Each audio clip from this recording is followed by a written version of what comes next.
میں ایک بار پھر خوش آمدید۔ اب کچھ بات کریں گے افسوسناک خبر کی۔ سابق امیر جماعت اسلامی پاکستان سید منور حسن کراچی کے نجی اسپتال میں زیر علاج رہنے کے بعد انتقال کر گئے۔ وہ گزشتہ کئی روز سے نجی اسپتال میں زیر علاج تھے۔ چند روز قبل طبیعت بگڑنے پر سید منور حسن کو ڈاکٹرز کی ہدایت کے مطابق وینٹیلیٹر پر منتقل کیا گیا تھا۔ امیر جماعت اسلامی پاکستان سینیٹر سراج الحق، نائب امیر جماعت اسلامی پاکستان لیاقت بلوچ اور دیگر مرکزی اور مقامی قیادت نے اسپتال میں زیر علاج سید منور حسن کی عیادت کی تھی۔ مزید احوال اس رپورٹ میں۔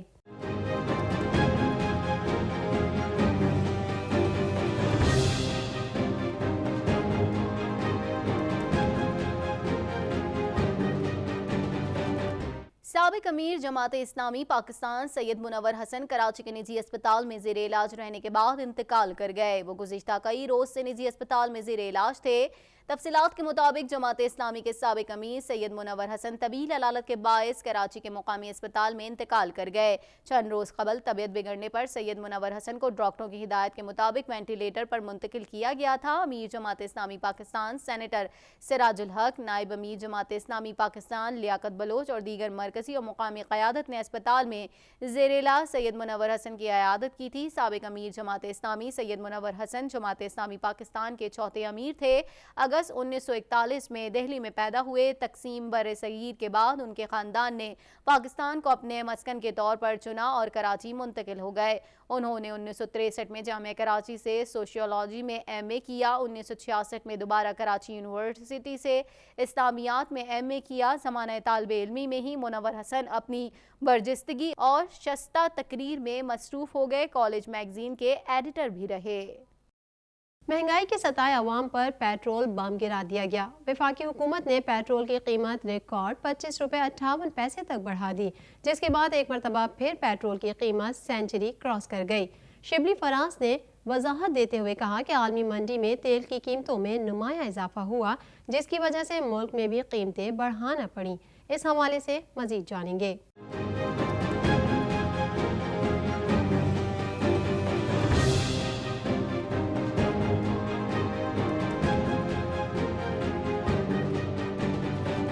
وفاقی حکومت نے آئندہ ماہ جولائی کے لیے پیٹرولیم مصنوعات کی قیمتیں بڑھا دی ہیں۔ پیٹرول کی قیمت میں 25 روپے 58 پیسے فی لیٹر اضافے کے بعد 100 روپے 10 پیسے ہو گئی ہے۔ ہائی سپیڈ ڈیزل کی قیمت میں 21 روپے 31 پیسے فی لیٹر، جس کے بعد پیٹرول کی فی لیٹر نئی قیمت 101 روپے 46 پیسے ہو گئی ہے۔ شبلی فراز نے وضاحت دیتے ہوئے کہا کہ عالمی منڈی میں تیل کی قیمتوں میں نمایاں اضافہ ہوا، جس کی وجہ سے ملک میں بھی قیمتیں بڑھانا پڑیں۔ دوسری طرف پاکستان مسلم لیگ نون نے پیٹرولیم مصنوعات کی قیمتوں میں اضافے کے خلاف پارلیمان میں بھرپور احتجاج کا اعلان کر دیا۔ اپوزیشن مل کر پیٹرولیم مصنوعات کی قیمتوں میں اضافے کی واپسی کا مطالبہ کرے گی۔ ادھر پیٹرولیم مصنوعات کی قیمتوں میں اضافہ لاہور ہائی کورٹ میں چیلنج کر دیا گیا۔ عدالت میں درخواست منیر احمد ایڈوکیٹ کی جانب سے دائر کی گئی۔ درخواست گزار نے موقف اپنایا کہ کابینہ کی منظوری کے بغیر پیٹرولیم مصنوعات کی قیمتوں میں اضافہ کیا گیا۔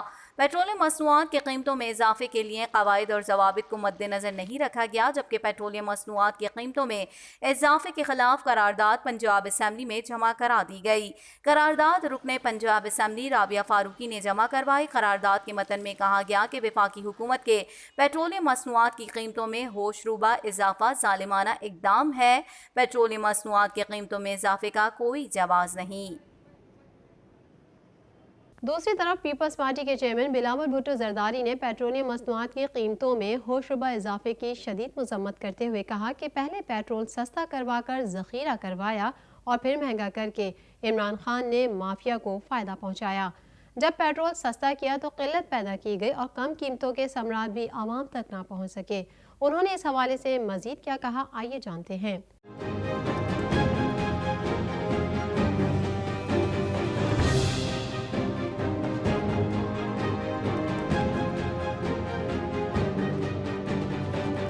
قومی اسمبلی میں chairman Peoples Party Bilawal Bhutto نے اظہار خیال کرتے ہوئے کہا، عمران خان نالائق اور نااہل ہیں، کام نہیں کر سکتے۔ جعلی ڈگری والا کیسے پائلٹس کو جعلی قرار دے سکتا ہے؟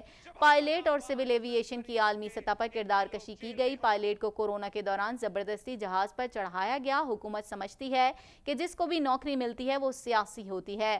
وزیر کہتا ہے کہ وہ پریشان تھے، کرونا کے بات کر رہے تھے، obviously کرونا کے بات کر رہے تھے، آپ ان کو زبردستی کرونا کے دوران جہاز پہ چڑھا رہے تھے۔ بلاول بھٹو کا کہنا تھا کہ لوگوں کو بے روزگار کرنا کس قسم کا ریلیف ہے، تنخواہوں اور پینشن میں اضافہ نہ کرنا ظلم ہی ہوتا ہے۔ حکومت کی کورونا کے حوالے سے کوئی واضح پالیسی نہیں ہے، یہ کیسے اپنے آپ کو تحریک انصاف کہتے ہیں کہ عوام پر پیٹرول بم گرا دیا، ہم ہر فورم پر پیٹرولیم مصنوعات کے اضافے کو چیلنج کریں گے، فائدہ حکومت نہیں تیل کمپنیوں کو ہوا ہے۔ آپ نے ہر پاکستان کی جیب پہ ڈاکہ ڈالا ہے۔ جناب اسپیکر، پاکستان پیپلز پارٹی اس کا مذمت کرتی ہے، ہم ہر فورم پہ اس ڈیسیجن کو چیلنج کریں گے۔ وزیر اعظم نوٹس ہی لینا بند کر دیں، ادویات کی قیمتیں بڑھیں، نوٹس لیا رپورٹ آئی نہ قیمتیں کم ہوئیں، آٹے کا نوٹس لیا اس کی قیمتیں بڑھ گئیں، چینی کا نوٹس لیا 50 والی چینی 90 روپے تک چلی گئی۔ وزیر اعظم صاحب نے آٹا کا نوٹس لیا تھا، جب آٹا 20 kg 650 روپیز کا تھا، اب 1100 کا ہو گیا ہے۔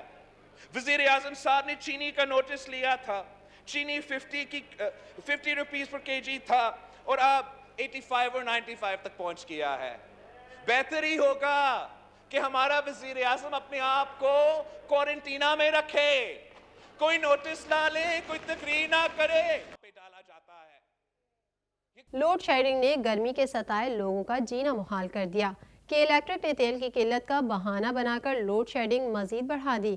گرم موسم میں بجلی کی بندش سے شہری سخت اذیت کا شکار ہیں کہ الیکٹرک کی منمانی جاری ہے اور کراچی کے مختلف علاقوں میں غیر اعلانیہ اور اعلانیہ لوڈ شیڈنگ کا سلسلہ شدت اختیار کر گیا ہے۔ اس حوالے سے دیکھتے ہیں یہ رپورٹ۔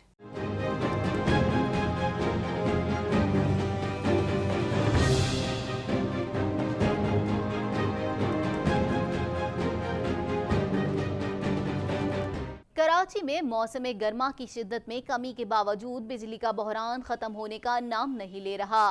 طویل اور غیر اعلانیہ بجلی کی بندش نے شہریوں کا جینا دوبھر کر رکھا ہے۔ Shah Faisal colony, Korangi, Mahmoodabad, Liaquatabad, Gulshan Iqbal, Gulistan Jauhar, north Karachi, federal B area, Surjani town اور اولڈ سٹی ایریا سمیت متعدد علاقوں میں 8 سے 10 گھنٹے کی لوڈ شیڈنگ کی جا رہی ہے۔ طویل اور غیر اعلانیہ لوڈ شیڈنگ پر مختلف علاقوں میں احتجاج کا سلسلہ بھی جاری ہے، جبکہ لیاری میں بجلی کی لوڈ شیڈنگ کے ستائے علاقہ مکین سڑکوں پر نکل آئے۔ دوسری جانب ترجمان کی الیکٹرک کا کہنا ہے کہ ایندھن کی فراہمی میں بہتری کے باعث بجلی کی پیداوار میں اضافہ ہوا ہے، جس کے بعد لوڈ مینجمنٹ کا سلسلہ مستثنی علاقوں میں ختم کر دیا گیا ہے۔ ترجمان کے الیکٹرک کے مطابق ایندھن کی بہتر فراہمی جاری ہے تو مجموعی صورتحال میں مزید بہتری آئے گی۔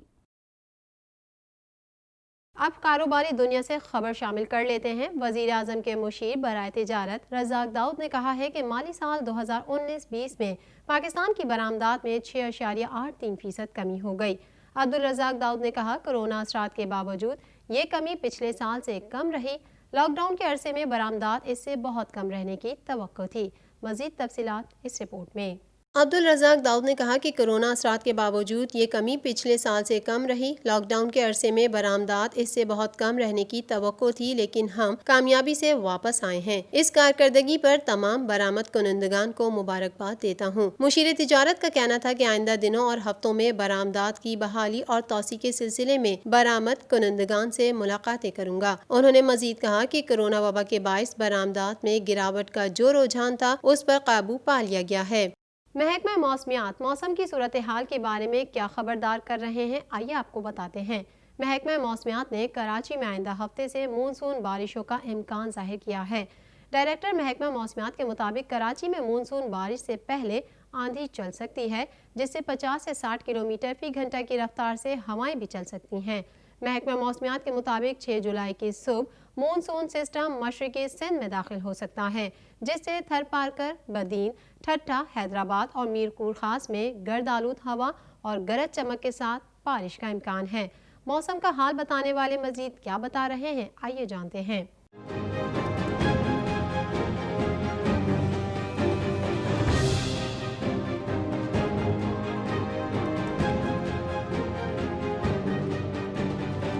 محکمہ موسمیات کا کہنا ہے کہ کراچی میں 6 سے 8 جولائی کی صبح تک بارش کا سلسلہ وقفے سے جاری رہ سکتا ہے، جبکہ گرد آلود ہوا اور گرج چمک کے ساتھ معتدل بارش کا آغاز 6 جولائی کی رات سے ہو سکتا ہے۔ 7 جولائی کو کبھی معتدل اور کبھی تیز بارش ہو سکتی ہے، جس سے اربن فلڈنگ کا بھی خطرہ رہے گا۔ ڈائریکٹر محکمہ موسمیات سردار سرفراز کا کہنا ہے کہ آج کراچی میں موسم گرم اور مرطوب رہے گا، زیادہ سے زیادہ درجہ حرارت 36 سے 38 ڈگری کے درمیان رہ سکتا ہے۔ البتہ کل کے مقابلے میں آج شہر کا درجہ حرارت 1 سے 2 ڈگری کم ہونے کا امکان ہے اور شہر میں آج شام سے معمول کے مطابق سمندری ہوائیں چلیں گی۔ انہوں نے بتایا کہ بحیرہ عرب میں موجود ہوا کا کم دباؤ عمان کے ساحل کی جانب بڑھ گیا۔ ناظرین، پاکستان دس ویک میں فی الحال اتنا ہی۔ مزید تازہ رپورٹس کے ساتھ پھر حاضر ہوں گے، جب تک کے لیے اجازت دیجیے۔ اللہ حافظ۔